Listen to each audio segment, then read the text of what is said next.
Good morning dear students. तो हम आज स्टार्ट करेंगे एक और टॉपिक न्यूरोलॉजी में, और टॉपिक क्या है हमारा? सीजर्स। दो चीज़ें आपने सुनी होगी, सीजर एंड एपिलेप्सी। और यूजुअली स्टूडेंट्स क्या करते हैं, दे गेट कंफ्यूज्ड। कंफ्यूज होने की बात नहीं है। Seizure is a hyper excitation state जिसमें एक न्यूरॉन, एक्साइटेटरी न्यूरॉन का इफेक्ट ज़्यादा होता है और इनहिबिटरी न्यूरॉन उस इफेक्ट को काम नहीं कर पाता है, जिसकी वजह से इलेक्ट्रिकल सिग्नल का बर्स्ट हो जाता है। इलेक्ट्रिक सिग्नल क्विकली रैपिडली चलती है, एक्साइटेटरी सिग्नल कंटिन्यूस रहती है और हमें सिम्टम्स आने लगते हैं, मसल सिम्टम्स। तो सीजर क्या है?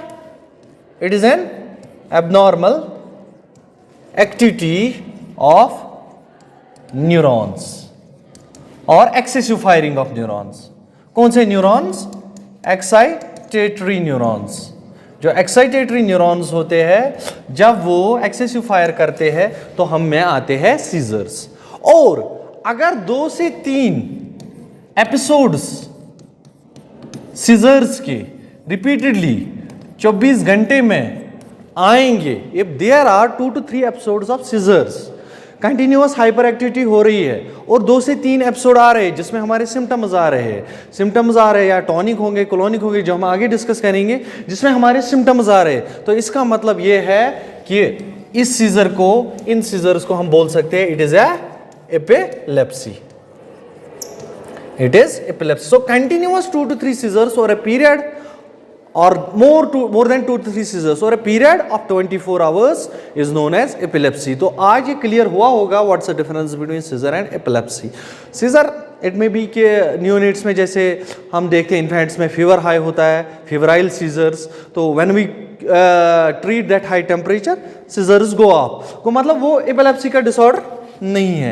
अब अगर कंटिन्यूअसली रिपीट हो रहा है और a period of time patient is getting the episodes of seizures, then we can diagnose कि इस पेशेंट को एपिलेप्सी है। नाउ इसका मैकेनिज्म ये क्यों होता है? देखिए, हमारी बॉडी में 2 न्यूरोट्रांसमीटर्स होते हैं। एक तो होता है एक्साइटेटरी और दूसरा होता है इनहिबिटरी। लाइक हम परसों पढ़ रहे थे एक न्यूरोट्रांसमीटर एसिटाइलकोलिन, जिसका मसल कंट्रैक्शन रिलैक्सेशन में या सिकल्टल मसल कंट्रैक्शन रिलैक्सेशन में काम है। फिर हमने मायस्थीनिया ग्रेव्स पढ़ा था। आज हम देखेंगे एक्साइटेटरी और इनहिबिटरी न्यूरोट्रांसमीटर्स। एक्साइटेटरी क्या है? इमेजिन जैसे आप स्विच ऑन करते हो और स्विच ऑफ करते हो बल्ब का। एक स्विच आपने ऑन किया तो क्या होता है? लाइट आती है, बल्ब ग्लोज, मतलब बल्ब बिकम्स एक्साइटेड, इलेक्ट्रॉन चलते हैं, बल्ब को लाइट आती है। आप ऑफ करते हो, क्या होता है? लाइट चली जाती है। Similar ways excitatory is on, inhibitory is off. तो ये ऑन का काम कौन करता है बॉडी में? सेंट्रल नर्वस सिस्टम में, न्यूरॉन में। ये हमारे एक्साइटेटरी न्यूरॉन्स करते हैं। और एक्साइटेटरी न्यूरॉन्स में कौन सा न्यूरोट्रांसमीटर होता है? That is glutamate. ग्लूटामेट। और ग्लूटामेट क्या करता है? ग्लूटामेट बाइंड होता है रिसेप्टर्स पे, जो glutamate receptor like NMDA receptors. Glutamate binds to these receptors और इससे क्या होता है? इससे सिग्नल चलता है, electric signal, you know nerve impulse. हमारे में इलेक्ट्रिकल सिग्नल चलते हैं तभी हम कोई काम करते हैं। तो क्या होता है? Glutamate binds to the excitatory receptors, it is receptors, और बॉडी में सिग्नल क्या होती है? ट्रांसमिट। अब ग्लूटामेट ने क्या किया? ऑन किया और लाइट आ गई। अब ये अगर एक्साइटेशन कंटिन्यूस रहेगी, like glutamate is binding, excitation is going on, glutamate is binding, excitation is going on, तो एक टाइम पहुंच जाएगा जब ये एक्साइटेटेड इफेक्ट रैपिडली इंक्रीज हो जाएगा। लाइक हमें ग्रेस्पिंग करनी है किसी चीज को, तो हम ग्रेस्प करते हैं बिकॉज एक्साइटेटरी इफेक्ट है। अब हमें छोड़ना है, ग्रिप छोड़ना है, लूजन करना है। इनहिबिटरी इफेक्ट होना चाहिए कि जो इस एक्साइटेटरी इफेक्ट को ओवरकम करे। अब अगर इनहिबिटरी इफेक्ट नहीं हुआ, कंटिन्यूसली एक्साइटेशन हो रही है, तो हमें स्टिफनेस रह जाएगी, there will be persistent stiffness, और हम जर्क करना स्टार्ट कर जाएंगे। Either there may be stiffness and jerking, और there may be stiffness on, और we will be hanged like this, increase tonicity, there will be loss of tonicity. तो हम में क्या हो जाएगा? हम में इंपल्स का इम्बैलेंस हो जाएगा। इसीलिए इस एक्साइटेटरी इफेक्ट को मीडियम लेवल में रखने के लिए, इस ऑन स्विच को उतना ही ऑन रखने के लिए जितने से बल्ब का कैपेसिटी है। अगर बल्ब की कैपेसिटी से ज्यादा एक्साइटेशन होगी तो बल्ब फट जाता है। जैसे हम देखते हैं जब बल्ब को वोल्टेज ज्यादा मिलती है, बल्ब बर्स्ट आउट। तो इस बल्ब को बर्स्ट ना होने देने से हम अब क्या करते हैं, हमारी बॉडी में होते हैं इनहिबिटरी न्यूरोट्रांसमीटर्स, और inhibitory neurotransmitter you already know कौन है, साइकेट्री में भी पढ़ते हो, that is GABA, gamma amino butyric acid. और गाबा क्या करता है, GABA binds to the GABA receptors, और गाबा रिसेप्टर्स के साथ जब गाबा बनता है, बाइंड होता है, तो गाबा व्हाट डज दैट डू, गाबा क्या करता है, गाबा इनिशिएट्स द इनहिबिटरी इफेक्ट। और ये जो हम एक्साइटेटरी इफेक्ट कर रहे थे, जो इंपल्स चल रही थी, जो हमारा कंट्रैक्शन हो रहा था, जो हमारा बॉडी का एक एक्साइटमेंट था, मसल का एक्साइटमेंट था, उसको ओवरकम करता है और body restores to the normal thing, like grasping this thing, excitatory effect, living this thing, inhibitory effect, I am in a normal body state, I am in a thinking, I am thinking, there is an excitatory effect. Now I am not thinking, excessive thinking, GABA has its action. I am thinking to do a particular work, cognitive wise, so excitatory effect. Now I have done this work, inhibitory effect.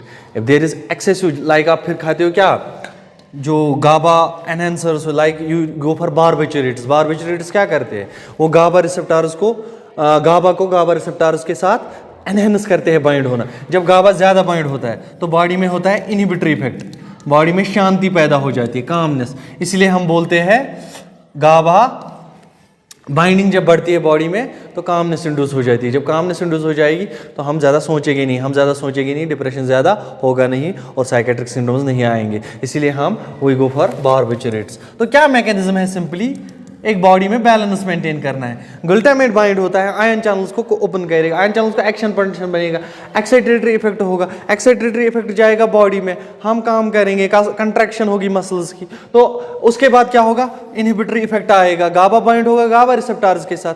जितना जब body को पता चलेगा I have done my action potential is there, I have done my work, the muscles have done their work, it will induce a inhibitory effect, जिसकी वजह से ये जो एक्साइटरी मैकेनिज्म है ये बैलेंस हो जाएगा। जब इसी चीज का बॉडी में बैलेंस बिगड़ जाता है, बैलेंस कैसे अब बिगड़ेगा, यहां तो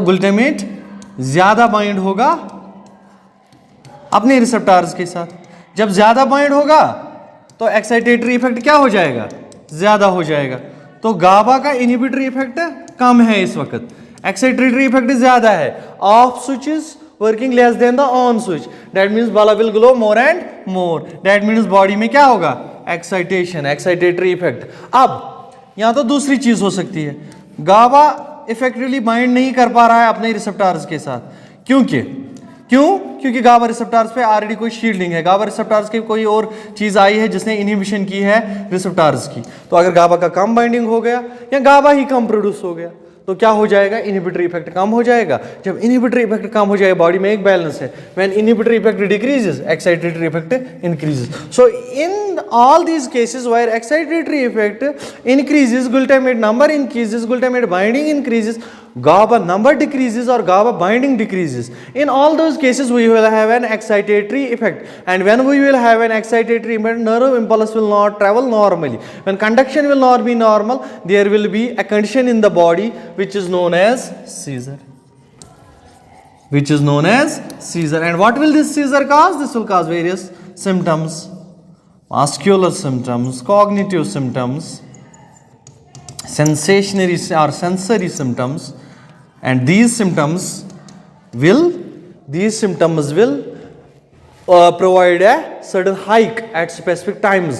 जब excitatory effect अपने पीक पर पहुंच जाएगा तो उस टाइम हमारे में episode of epilepsy, episode of seizure होगा, और वो एपिसोड ऑफ सीजर किस पैटर्न का होगा उसी हिसाब से हम डिस्कस करेंगे टाइप्स ऑफ सीजर्स बाद में। So this is how seizures are there। Now there are various stages of seizures, seizure किन स्टेज में आता है that we will discuss tomorrow, and उसके साथ साथ हम types of seizures I will give you a overview। seizures के जो stages होते हैं, first is prodromal stage, second is aura, third is ictus, and fourth is post ictus।